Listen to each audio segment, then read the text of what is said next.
We rely on text messages to keep up to date with family, friends, and colleagues, sometimes even up to the minute. This technology only began to evolve into daily use around the year 2000, and even then it was very limited. So where did SMS come from, and how did it become such an essential part of our daily lives so quickly? SMS stands for Short Messaging Service, which means each message can only be 160 characters long maximum. The message service was developed in 1984 in Germany. The first text message, which said Merry Christmas, was not sent until 1992.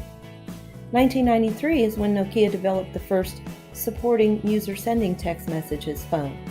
And it wasn't until 1997 that the first keyboard phone was released, and 1999 until cell phones across carriers would accept text messages from each other.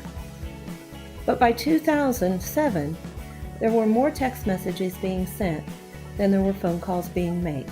This is thanks to the evolution of the text messaging language. There were 9 keys, 1 through 9. So when people were texting, they had to work through the numbers corresponding to the letter. Similar to telegrams, the limitation of characters per message required the sender to condense what was being said. And often, the service provider required a per-text fee. Consequently, users found ways to get around these limitations by creating shortcuts or acronyms, leaving out vowels or using numbers as homophones. Punctuation and grammar rules went by the wayside in favor of brevity. Part of the evolution were emojicons. Emojicons may have saved human communication. With the elimination of punctuation, it became difficult to convey feelings that would easily have been portrayed through gestures or inflection of voice when talking on the phone or face-to-face. The first emojicon was used in 1982, but in 2008, Americans were using them daily, and by 2015, they were sending 5 times as many text messages as they were talking on the phone.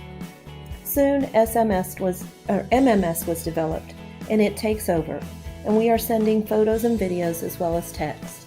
The development of voice recognition led to apps for dictation.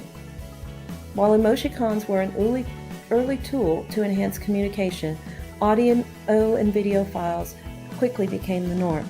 That's why today I regularly receive pictures of grandchildren, photos of items of questions with either pictures or things I left at home. Merry Christmas is probably still one of the most popular texts, but it is probably now accompanied by a photo, emoticon, or GIF to enhance its sincerity. And a video saying Merry Christmas is even better.